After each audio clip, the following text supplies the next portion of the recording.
Hello and welcome to another episode of the Plus 63 HP podcast. I'm one of your hosts, John Clemente. Alongside with me are two of my best friends. I'm going to start with the guy with the pink headset. CHUBAX, how you doing? Exhausted but alive. Welcome, Long welcome. day, long week. Also with us is our best bud from the West Coast, waking up at or staying up at an ungodly hour to hang out with us. Is Arnie. How are you doing, Arnie? Hello there. Waking up at an ungodly hour. That's our life. Yeah. And if you have not seen any of our videos yet, and this is your first time hopping on, thank you very much for the view. We truly appreciate every single one of those. But go to your friends, go to your family, get their phones, get their laptops, uh, open a browser, go to youtube.com/plus6HP and hit that like and subscribe button because we have a lot of programs dropping almost every day for your viewing pleasure, including this, our review show that usually drops Mondays and Tuesdays, where we review, deep dive, provide their opinions and ratings on one show or movie every week. So the past couple of weeks, been doing episode by episode breakdowns by The Last of Us from HBO and the new season of The Mandalorian, so season 3. You could also listen to us if you don't want to see our faces. If you don't want to do video on demand, you can hop on your podcast, search for plus 63 HP on Apple Podcasts, Spotify, Amazon, any of your favorite podcasting app, and we will be there. If you want to interact with us, we are on Facebook, Instagram, and Twitter. Our handle is at plus 63 HP. Housekeeping done. It has been a fun couple of weeks of the month of Pedro, dominating the airwaves, both in The Last of Us and now recently The Mandalorian. And this week we are off to episode number 3 Three. of Mandalorian season 3. It's chapter 19. Before we dive into the deep dive and the synopsis and the um, uh, spoiler filled portion of the episode, let's do non-spoilery. What did we think of season 3, episode 3 of The Mandalorian? CHUBAX. I love the start. I still don't know.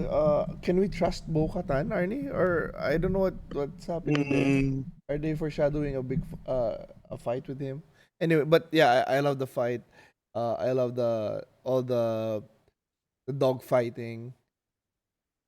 I like them working together.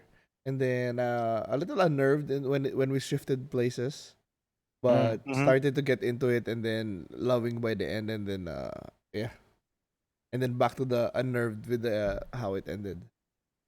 But Arnie? good Oh, episode. good. Arnie? It's a good episode. Yeah, regarding Bo-Katan, it's not the first time she switched sides. So people who haven't seen Clone Wars, watch it. Gives more background on where Bo-Katan started and then where she ended up. And Did she then start with the Death Watch she started with Death Watch, right? against She Obi-Wan against Satine, and Obi-Wan was and just called Obi-Wan into help? yeah, Uh against huh. Obi-Wan, yeah. And then she Which switched sides to Satine side. to well, yeah, after She didn't Maul. want. Did she want to kill her sister or just like to bring No, back I the real mean, Mandalorian? I think her motivation was just to bring back the old Mandalore way of life, right? Because Satine is a pacifist, so very non-warlike Okay. Yeah. and all that stuff. And then, of course, previous Leia was killed by Maul, and then Maul took over the whole Death Watch. And then, I mean, not Satina, Bo and Ahsoka and Obi-Wan kind of like grouped together against Maul. And then and then of course, fast forward to Mando, and then, oh no, actually Rebels, a little bit of Rebels, and then and all the way to Mando. So yeah, she's been through a lot. Let's put it that way. We'll talk more about that later. But yeah, the shift change during the episode where a lot of so-called fans are crying about. I'll discuss that more too. I actually like that too. So we'll see. We'll talk more in the spoiler zone. I really enjoyed this episode. It's like what CHUBAX Hmm. just mentioned. You start with clarifications from my complaint from the previous episode, how to bring proof, right? Mm. Also, you start with a little bit of It was simple as that. We did. as simple as that. Get a little bit of water, but Mhm. also uh, get a little bit of water, but also like, hey, did you see anything down there? Right. So it's good that she wasn't like too She's you know fishing. yeah, I guess I was like, I don't know. So I was thinking like, oh, does she want to take the mythocore for herself, I right? know that's like Mhm. I don't know why. Right. So, Well, but the good thing about it is like, all right, you acknowledge certain things the way that real people do.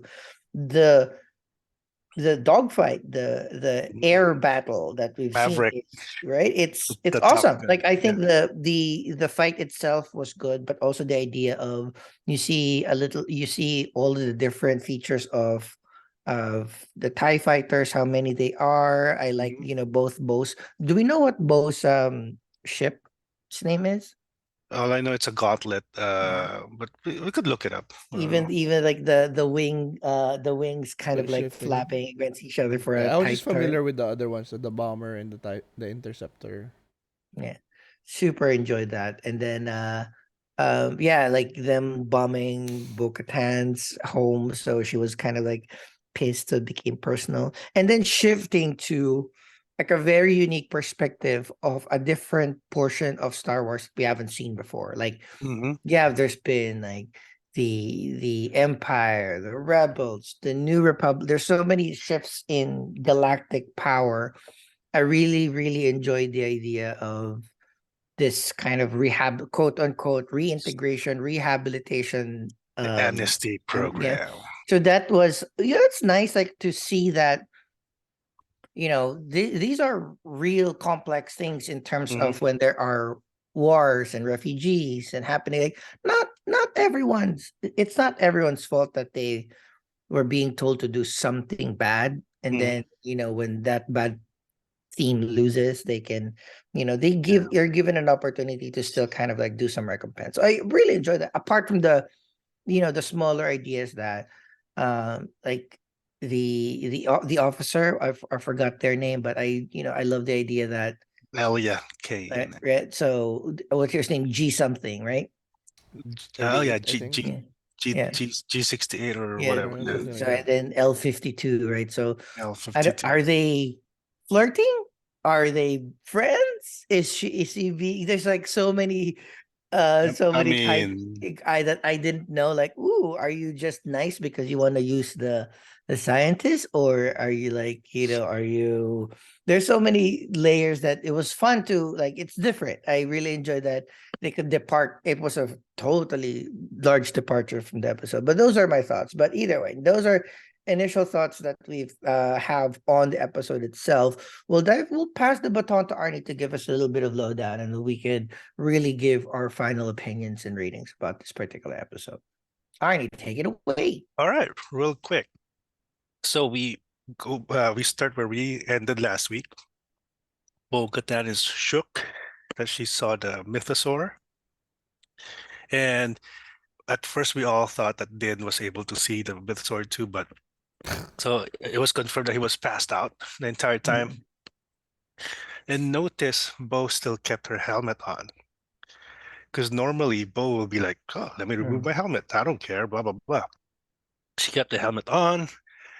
Din he finally woke up.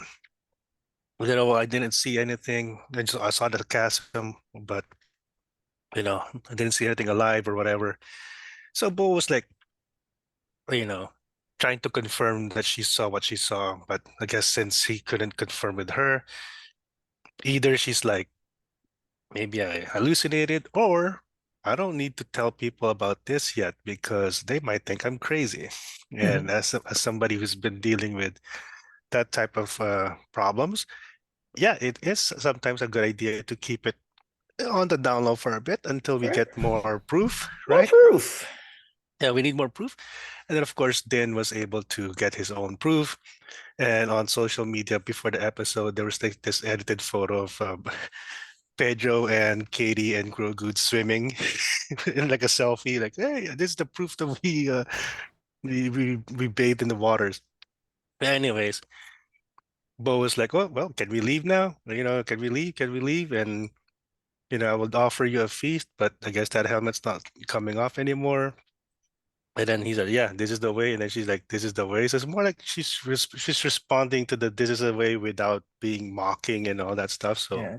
I think it's a little bit like she is trying to, or she's feeling like, so the story version of it is like, all right, I'm going back to the real Mandalore roots, but also on yeah, the practical end, they might not have Katie Sackhoff that day, so they had I could think be, could be. She just may be available for audio that's dialogue recording. yeah, so they I mean, kept yeah, the visual of Katie Sackhoff in yeah, other episodes. yeah. So Plus, I mean, the title of the chapter is the comfort. So people, thinking it's either Din or Katie, but I think it Katie, turns out it was probably Pershing or Elia. We'll see. But anyways, so they fly back to uh, Kevala or uh, Kalevala, where they were attacked by this squadron of TIE interceptors, and you lots know of them. oh, lots of that. And it's a really good dogfight. I mean, they're like the dogfighting scenes for the first three episodes. I mean, gee, I mean, they're I missed really, I missed how much we didn't have enough of them before. Like yeah, these are really good. yeah. Because I think in the original they only have the regular TIE fighters. We got more of the different classes of TIE fighters in the cartoons more most of the time. I think even Andor has like the special ones, but nothing like this yet. So that's good. And then at first Bo-Katan's like, well, another warlord trying to exact the revenge from her because she kept stealing ships from them. But then we see them working together. So Din Djarin was manning the guns, and then Bo was just maneuvering, and then of course he needs to get it to his ship. So that was a cool scene to like just jet back down to his own ship. Uh, so of course Mando was able to outmaneuver and destroy the fighters, but it turns out it was just a ruse so that they could bomb Bo-Katan's castle. And of course, she was pissed. She was trying to keep fighting and attack the others, but there were just too many of them, so they had to escape. So when they jumped into hyperspace, the episode shifted to a different location. Coruscant. Uh, we go back to Coruscant and the Opera Very House. beautiful, very beautiful. I mean, if you remember in the Revenge of the Sith, the Opera House where you know, Palpatine was like, "Have you heard of the tragedy of Dark Plagueis the Wise?" And it's like, I was like, "Oh my goodness, that's that," because I think that's the same venue, if I'm not mistaken. Um, but basically, we see Dr. Pershing giving a TED talk about his cloning tech and how his amnesty is, he'll take, full advantage of it and blah blah blah. And then after the speech, we see like how the New Republic is kind of like, it's not really as perfect as people thought.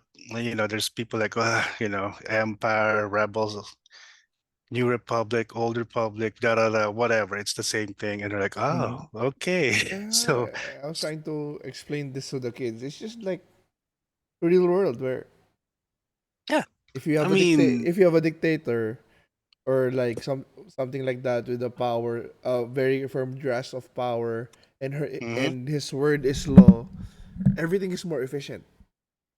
What's needed gets done. The problem is the direction of that leader. Yeah, if it's So if it's good or not. like the empire was a well-oiled machine. It was efficient, but it took the elements of the leader like selfish, unkind, right? They didn't care about the other stuff, like other mhm, people and stuff. But then we get to do the New Republic, mhm.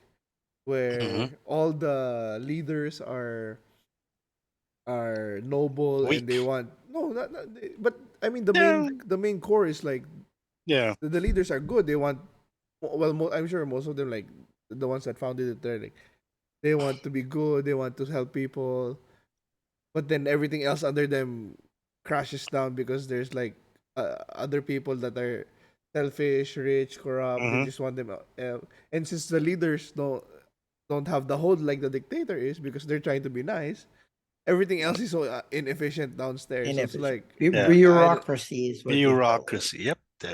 And you know, I mean, we've been through this.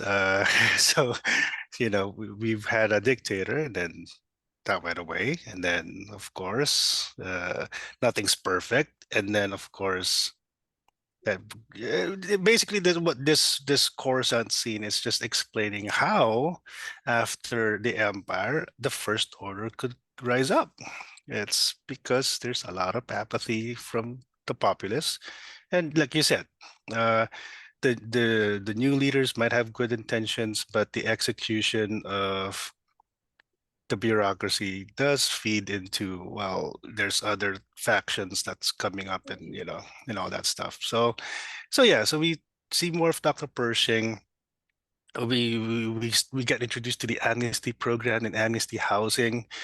He was able to talk to some former imperial officers or soldiers, and of course he meets up with Elia Kane, which we didn't know at that time, but she was the officer at Moff Gideon's ship that he had recognized. So, you know, they're all like, you know, for the New Republic. I mean, it sounds so rehearsed. You don't know if they mean it or not. They're like, well, you know, I'm still alive, whatever. do like the And they, actress though. Like she's buff and oh she yeah, she has a oh, oh she's yeah, kind of she's she has her Abby. charm, you know. She, Yeah, she's Yeah, Abby. It's, she's beautiful in her own way. I like it. yeah. oh, So oh yeah. they're the good thing about it's like, yeah, it's like they're pretty as feminine, they're pretty as they're handsome as masculine. Mhm. Mm-hmm. Good acting. Yeah, Mm-hmm. You know, it's not she you don't know if she's bad or good. So it's like it's great. So it's yeah, very like perfect casting. It's because everything that yeah. she does is androgynous. It's great. Yeah, it's definitely in terms of the acting, I would say a more seasoned way of acting, I guess, if I would comment on that. But yeah, so they're talking about the old days, but not Empire days, more like, well, you know, what did you miss during your old job? Like, you know, yeah, I missed the glow of the hyperspace, or yeah, with Dr. Pershing, I missed those biscuits that we had, and you know, I mean, Travel biscuits. travel biscuits. I mean, it's common. Like for example, when you ask, "Oh, what did you miss about high school?" Well, I don't miss the lessons. I miss, you know, all these bullshit that we were doing back then. You know, so it's a good way of humanizing all these so-called evil empire folks, right? Or the imps, right? Uh, and of course, they focused more on him. He was gifted a box of biscuits. Uh, and then there's like this therapy session with a robot, like, hey, you know, you have resentment, anger against da da da da. And of course, you know, being a scientist, he wants to pursue his research because he you know, we all are heroes of our own story. So in his mind, hey, with the proper handling, proper hands, this could really help. And you know, yada yada. But of course, back then or right now in the New Republic, cloning is kind of like banned. They still haven't explained why it was banned, but maybe because it's just a remnant of the Empire. Because you know, I mean, they did say that the ethics of cloning is very yeah, complicated. So it's yeah, yeah, it's you know, it's maybe some complicated. are okay with it, some are not Yeah, good with it. but you know, if you watch Bad Batch, you know, right now they're showing how they dismantled the clone army, so maybe that's a remnant of that as well. But yeah, it's but you know, there's also some theories on why the cloning tech was either destroyed or banned. You know, it's all about control. I mean, in the end of everything, it's all about control. Anyways, continuing. So of course, you know, Elia was kind of like, well, you know, you could, if you really think that your work is that important, we could find your supplies, find what you need. You could do it on your own and then show them or something like that, which I mean, on one hand, it could be very innocent, but on the other hand, are you trying to, yeah, try to have some inception or some bad influence and all that? But of course, eventually, um, Pershing was convinced, and of course, not, there's a lot more scenes like it's almost like a date at Galaxy's Edge again. And to be Even the fair, I did not see where it was going. Well, I thought I knew where it was going. Like, yeah. whether we might see Moff Gideon somewhere, or she's playing anything with the Empire. I didn't see that she was like playing it the other side. Like, Yeah, she was or testing him. or playing the other side for the other Oh side. no, I I don't know. know. Oh yeah, So I mean, yeah, obviously that's where exactly. it's going. But Yeah, for but this yeah, yeah, for this sting, I still yeah. didn't But the expect scenes, that it was a sting. yeah, but the scenes like the Galaxy Edge, like even the music sounded like, oh, this will fit perfectly at Galaxy's Edge, and then we'll get those photon fizzies and all that. Uh, but yeah, I mean, eventually he gets convinced, and then they go on this trip, and we get to see more of Coruscant life, and you get to see more New Republic life. I So have it's kind no of like idea how that photon fizzle is healthy for your body, but it's glowing, but I'll take Cool. it. you know, if they could find a way to make it glow in real life, they'll sell it for 9.99 for sure. But yeah, but yeah, so we get to see more of the quote unquote boring life in the Star Wars universe, kind of like what Andor showed us. So so eventually they break into the old decommissioned shipyard. Uh, you know, we get to see like this big star destroyer that they got the supplies for, but of course they got caught. And the interesting part is they're like, oh, L58, please, you're under arrest. Like, so they know who he is on the spot. So it did seem, and then the reveal was that Elia was able to trick him, or basically like an entrapment, Entrapment, basically. yeah. So So now we get to see him being told by a Mon Calamari, like, very, very, very kind of like strange, like, yeah, I took this treatment myself too, and I felt really nice, and la la la la la. And To be fair, it seemed like Pershing was having fun in the start. yeah, and then of course for him, like, well, it was a trap, and we're like, oh, ha ha ha, It's a it's, swap. it's a trap. And then of course it's a mind flayer, you're gonna wipe my mind, you set me up. And then it was revealed that Elia was like, oh, yeah, I'm alone now. Basically, I'm gonna basically wipe his mind. And again, for what purpose? So that whole scene ended, and then we go back to Din Djarin and Bo-Katan. So they ended up where the Mandalorians were in episode 1. Paz Vizsla was like, "You're not welcome here. You're both apostates." But then, of course, he said, "I have proof. I have, it's not pics or didn't Technically, happen." they both really swam in that. they, Yeah, even if Bo-Katan did not intend, yeah, Well, visually, technically, only she swam. The other yeah, one just. but they dipped. They only needed to dip, yeah. right? It was like, and of course, there's, I'm sure in real life there's going to be that one that, wait, you bathe? What? How did that work out? But yeah, so they brought proof, and of course the armorer saw, oh, yep, this is the water from the living waters. So you're both redeemed, and then Bo was like, well, uh, I don't walk the creed, and then she's like, well, did you bathe? Like, yes. Okay. Have you removed your helmet ever since? No. Then you're redeemed. You're free to go, but for now, you're with us. I And mean, then there's also, they set it up that up nicely. Even the Visla guy said you're both yeah, apostates. You're yeah, the same. but So if he's redeemed, she's redeemed as well. yeah, and then of course they really lingered on Paz Vizsla because again, if you watch Clone Wars, Bo-Katan was following pre-Vizsla, The who dad. had the dark Was it the saber. dad? The dad or the grandpa or something like See, so I don't know because some I people did say that say, the second season was the dad's, right? was The, it his dad? Pre is his dad, so that means so Bo is older than Paz, technically. They should have just said the post Vizsla. Yeah. Pre Oh and yeah. post. Yeah. Yeah. Pre and post, and then so because the child that they were initiating in season in episode one was Paz Vizsla's child, right? That was confirmed. So so again, I'm thinking because for me, I think Paz Vizsla is like a brother, younger brother of Pre, but I don't know yet. So until we get a confirmation of who is passed to Pre, we'll see. Because yeah, but it's a Vizsla and Kreese, so they know each other. I mean, plus Bo-Katan is kind of like a popular figure in the Mandalorians.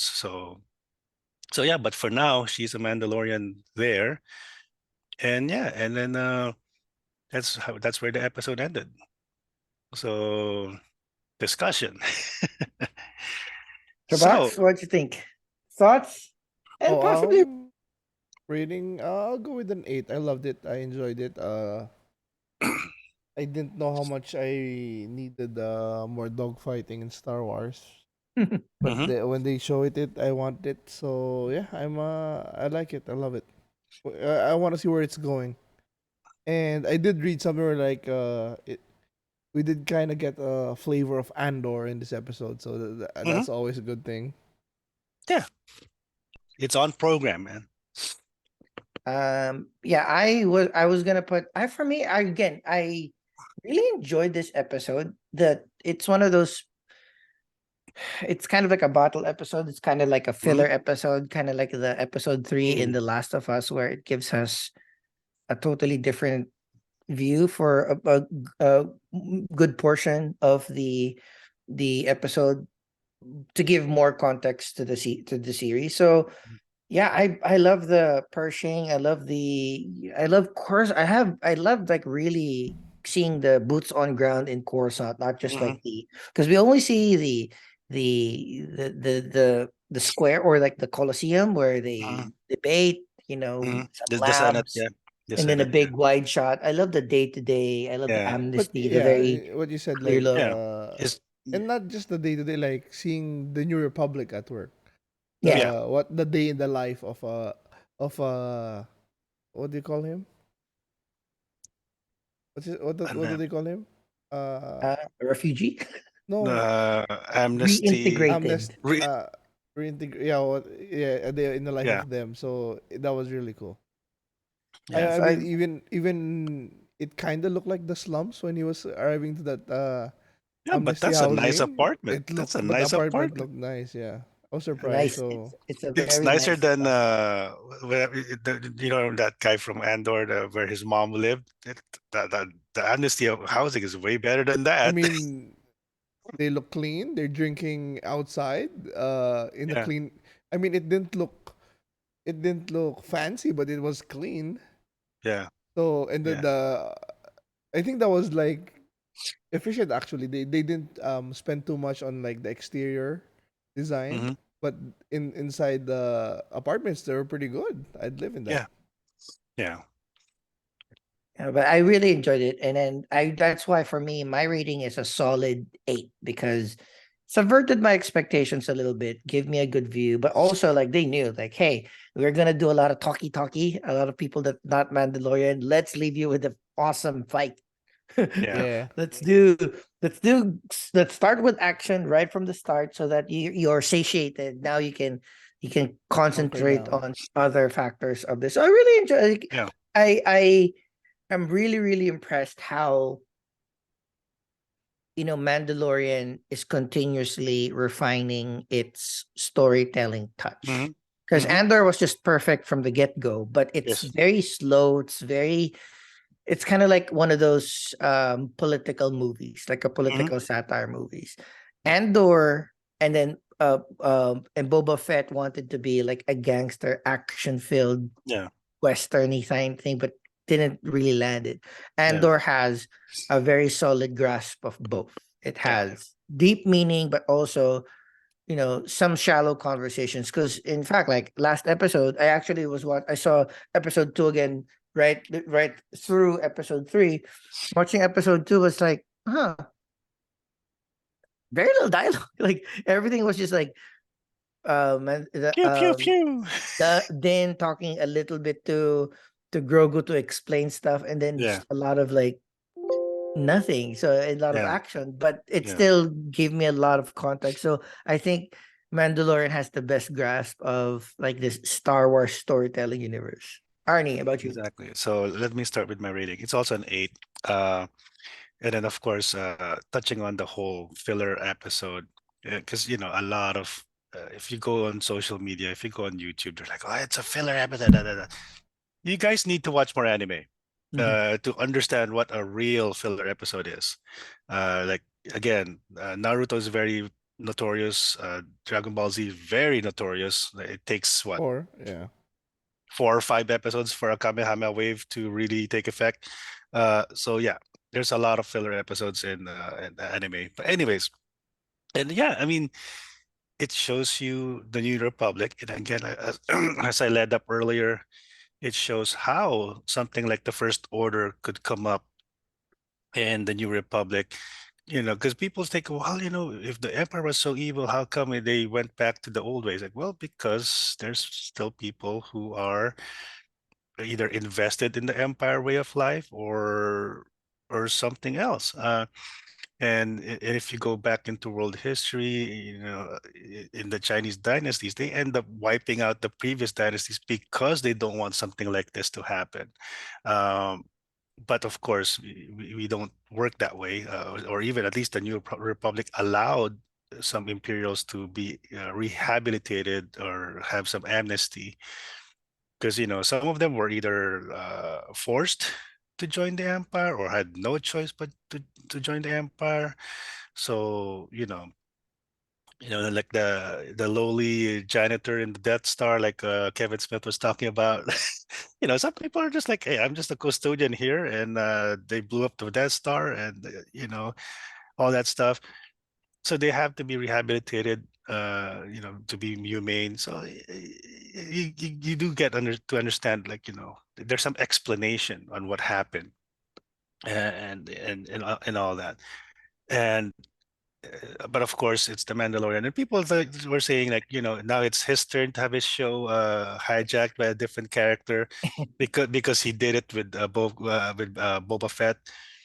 But yeah, I mean, like, also going back to the Living Waters, if Boba Fett wants to be a Mandalorian, that's one way for him to be a Mandalorian, to according to Creed, right? Just take a shower or have some back to tank action in the Living Waters. But yeah, I mean, focusing on Bo-Katan, I'm also beginning to think that they're setting something up that will be leading to the Ahsoka show. Like, for example, the Imperial interceptors. Where did it come from? Some people think it may Thrawn, have no? been it's Thrawn's squadron, because he will have enough influence to have that many interceptors. I think it was his design, right? This is design. The TIE Defender, maybe, because that's the one that he was building at in Lothal. Yeah, I think he was like arguing with the Empire that instead of doing the Yeah, Death Star, you make these kinds of ships yeah, because make better ships. The Death Star is singular, slow, Too many uh, eggs in one basket. unmaneuverable. Yeah, and too many eggs, and he turned out to be right. Well, it's Thrawn. He is right. So yeah, so I think they're setting up the Ahsoka series, and I think either we'll see Elia in the Ahsoka series, or maybe the I Ahsoka think series will. more here. I think more here. Yeah, I think they're probably going to discuss more of the New Republic and Ezra, and we'll see. We'll get to see more. Uh, there was one cute scene there, like in the ship. So when Din Djarin and Bo-Katan were talking, they're like, "This is the way. This is the way." And then Bo's like, and then Grogu's like, Starting to talk. Starting like, to did talk. did they just say this is the way? But yeah, I mean, Dude, if they because make him, if they give him a helmet, if they make him Mandalorian, oh, that is gonna be so good. Well, yeah, we're not gonna yeah, see yeah, his face though, but yeah. okay. If he's in a Well, helmet, in my mind, just to make it funny, he starts talking, but in Spanish. as long That's as to it's make it. not fucking Yoda talk. Yoda talk, yeah. Yeah, they better make him talk like Yaddle, and then But yeah, I mean, it's a good episode. It's an 8. Of course, it's not a 9 out of 10 because yeah, because the Pershing scene. people say it might have been too long. Sure, they could have maybe cut a few things here, but it just gives you more a way to basically empathize with him, and even with Elia. She had some, I mean, not a lot of backstory, but more like dialogue for her to show. And she's ripped because there was a scene there like she was like wearing a t-shirt, like, damn, you work Yeah. out. But So it's still sexy. I like it. yeah, I like how it's yeah, done. Yeah. she's an MMA, right? She's an MMA fighter. Not sure. I don't know who the actor is actually. Yeah, I'm gonna look her up. But basically, now people are saying that if they needed an Abby for season 2 of There we Last of go. Us, yep, she could do it because she's ripped. It has to be believable that I know what she does in season 2, but anyways, that's basically it. I said an 8 out of 10, right? So yeah, can't wait for the next episode, which is going to be directed by Carl Weathers. So Wow. we'll see. Couple more episodes left. All right. That is our breakdown of episode number 3, season 3 of The Mandalorian. So chapter 9 in total. Again, we are doing week-on-week breakdowns of The Mandalorian. So tune in next week for our breakdown of episode 4. With that, final goodbyes, CHUBAX. Yeah, can't wait. We're gonna be reaching halfway point next week for So quick. Mandalorian, and yeah, Arnie? Well, this is the way. All right. With that, thank you very much. We'll see you in the next video. Bye. Bye.